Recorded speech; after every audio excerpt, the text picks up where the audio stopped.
Bwana asifiwe, mtu wa Mungu wa thamani. Umebarikiwa sana. Karibu tujifunze pamoja neno la Mungu siku ya leo.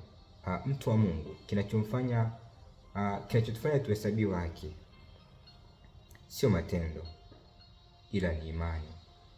Na sio tu imani, ni imani katika Kristo Yesu, sababu yeye pekee ndiye aliyelipa gharama za dhambi zetu, ndiye aliyekufa kwa ajili yetu, ndiye aliyeadhibiwa kwa ajili ya makosa yetu. Na maana kwa kumwamini yeye tunaipokea ile kazi aliyoifanya na matunda ya ile kazi, kwa sababu akisha kuadhibiwa ndipo alipotununua sisi. Alituhamisha kutoka gizani akatuleta katika pendo lake la ajabu. Kwa hiyo atuhesabiwe haki kwa sababu kama tungetaka tuhesabiwe haki kwa matendo yetu, yani kwamba tukitenda mema tumfanye Mungu atukubali, basi ingebidi sisi twende msalabani tufe kwa ajili yetu, na tungekufa sisi kwa ajili yetu, tungekuwa tumepotea, kwa sababu tungelipa gharama za dhambi zetu ambayo kimsingi tusingetoshea, tungekufa, tungepotea milele. Ndio maana Biblia inasema Mungu alichungulia toka mbinguni akaona hakuna atendaye mema, wote tumepotoka, tumepiga utukufu wa Mungu. Ndipo alipoamua kututafuta akatununua kwa damu ya thamani yake mpendwa, ya mwana wake mpendwa Yesu Kristo. Kwa njia yake tunahesabiwa haki. Ngoja tuone kitu hapa. Warumi 5:1-2. Matendo mema ni mazuri, lakini matendo mema sio chanzo cha kuhesabiwa haki. Matendo mema ni matokeo ya imani. Anasema Warumi 5:1-2, anasema basi tukisha kuhesabiwa haki tokayo katika imani. Tukisha kuhesabiwa haki tokayo katika nini? Katika imani. Na muwe na amani kwa Mungu kwa njia ya Bwana wetu Yesu Kristo, ambaye kwa yeye tumepata kwa njia ya imani kuifikia neema hii ambayo mnasimama ndani yake. Kwa ni kwa njia ya imani tumefikia neema ambayo tumesimama ndani yake. Ni kwa njia ya imani tumehesabiwa haki, sio kwa matendo.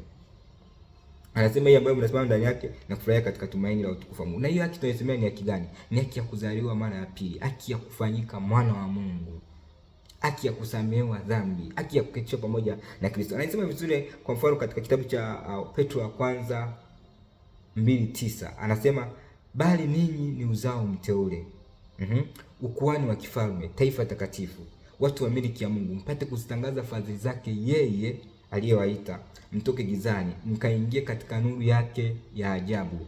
Ninyi mliokuwa kwanza si taifa, bali sasa ni taifa la Mungu, mliokuwa mpata rehema, bali sasa mmepata rehema. Haya mambo yote yanaendelea sisi ambao hatakuwa taifa, sasa ni taifa la Mungu, hatujapata rehema, sasa tumepata rehema. Tumepataje hii? Sio kwa sababu tumetenda matendo mema, ni kwa sababu tumemwamini yeye Yesu Kristo, ambaye alitununua kwa damu yake ya thamani, ambaye alipigwa kwa ajili ya dhambi zetu. Kwa kumwamini tumepokea matunda ya kazi aliyoifanya yeye. Na maana tunaitwa wana wa Mungu. Hatukuwa na Mungu hapo kabla, sasa ni wana wa Mungu. Si kwa sababu kuna kitu tulitenda tukamshawishi Mungu, ila kuna kitu Mungu alitenda akatununua, akatutafuta, akatupata, na tukiamini kila alichokitenda ndipo tunapofanyika. Sasa usifikiri na maisha kwamba matendo hayana nafasi. Kimsingi kwamba mtu akishaamini anatenda sawa na alichokiamini. Kutenda matendo mema kwetu ndio tabia ya Kristo. Hatutendi ili tuhesabiwe haki, tunatenda kwa sababu ni tabia yetu katika Kristo. Bwana asifiwe. Okay, ngoja tuone jambo hapa. Matendo 26:19-20. Wakati Paulo ameletwa mbele ya mfalme Agripa ajieleze juu ya mashtaka aliyokuwa ameshtakiwa na Wayahudi, kwamba Bwana ameleta vurugu katika Wayahudi, kwamba Bwana amesababisha machafuko katika Wayahudi, kwa sababu tu alikuwa anamhubiri Kristo. Sasa Paulo anasema kwa mfalme Agripa, anasema kwa hiyo mfalme Agripa, of course walikuwa wamemleta mbele ya baraza.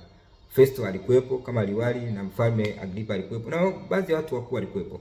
Anasema kwa hiyo mfalme Agripa, sikuyaasi yale maono ya mbinguni. Anamweleza jinsi ambavyo alikutana na Yesu, na Yesu akamwambia aende akahubiri Injili kwa watu wote, akianzia wapi alikuwa amepewa oda kwenda, nimesahau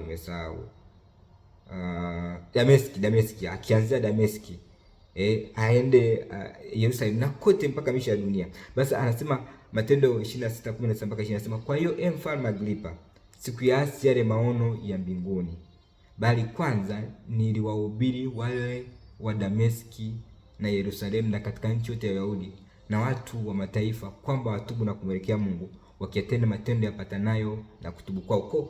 Matendo ni matokeo ya imani ambayo mtu anaipokea. Kwa matendo sio chanzo cha mtu kuhesabiwa haki, ila mtu akitubu, baki akimwamini Kristo, anaanza kutenda sawa na Kristo. Na hii haiwi kwa kujitahidi. Mtu akiamini anampokea Roho Mtakatifu. Roho Mtakatifu anatuhimiza kuyatenda mapenzi ya Kristo. Ni sasa na samaki akiwa ndani ya maji. Samaki ajitahidi kuogelea. Samaki anaogelea kwa sababu ni tabia yake kuogelea. Na samaki ajitahidi kuishi ndani ya maji. Yaani ameumbiwa aishi ndani ya maji. Kwa tukimpokea Kristo tunafanyika viumbe vipya. Tunaumbwa wapya ndani yake Kristo. Tunazaliwa upya. Tunahamisha kutoka gizani, tunakuwa wana wa Mungu. Kwa tunaanza kutenda matendo yanayompendeza Mungu, na tunaanza kuchukia matendo ambayo hayampendezi Mungu. Si kwa sababu tunajitahidi, ila kwa sababu tumepokea ile asili ya Mungu. Kwa tunaanza kutenda kama yeye. Na tunachukia anachokichukia, na tunaanza kupenda kile anachokipenda. Hii haikuwa kujitahidi. Haikuwa kujitahidi. Ndio maana Petro alikuwa anaandikia, nadhani walikuwa kama sio Hebrania sijui, akasema iliwapasa kuwa walimu. Lakini sasa bado mnahitaji kulishwa chakula cha watoto wachanga. Kwa nini? Kwa sababu watu walitarajiwa kuwa wamesogea hatua ndani ya Kristo, lakini bado wanahitaji chakula cha watoto wachanga kwa sababu wamebaki nyuma, hawajakuwa. Wamebaki watoto. Wanaendelea kutenda sawasawa na watoto. Tafsiri yake ni kwamba tukiendelea kukaa ndani ya Kristo, tukikuwa ndani ya Kristo, tunabadilika hata katika kutenda, hata katika usemi. Jamani, si mnakumbuka walivyokuwa kimwandama Petro, wakasema huyu naye alikuwa pamoja naye, kwa sababu hata usemi wake unamtambulisha. Tunaanza kusema sawa na Kristo, kuendelea sawa na Kristo, sio kwa kujitahidi, ila tunabadilishwa, tunakuwa sawa na yeye kwa kuendelea kukaa ndani yake. Kwa hiyo hatuwezi kuhesabiwa haki kwa njia ya matendo, ila tukimwamini Kristo tunapokea asili ya Kristo, tunaanza kutenda kama Kristo. Kwa hiyo tusichanganye vitu viwili. Ndio maana Kornelio pamoja na matendo yake mema, kuwapa sadaka wajane, kufanya ibada zilizokuwa akizifanya, ilibidi amwamini Kristo ili afanyike mwana wa Mungu, apokee haki ya kurithi uzima wa milele. Kama asingemwamini Kristo, Kornelio na matendo yake mema, asingeweza kurithi uzima wa milele. Kwa mtu wa Mungu wa thamani, ili uweze kurithi uzima wa milele, lazima kwanza umwamini Kristo. Pamoja na matendo yako mema unayotenda, lazima umwamini Kristo. Ukishamwamini Kristo, anakupa hiyo haki ya kuwa, unapokea hiyo haki ya kuwa mwana wa Mungu, na unapokea urithi pamoja na Kristo ambao ni urithi wa uzima wa milele. Mungu akubariki unapofanya maamuzi haya muhimu sana kwenye maisha yako. Sababu mwisho siku huku duniani tunaishi, tutaondoka.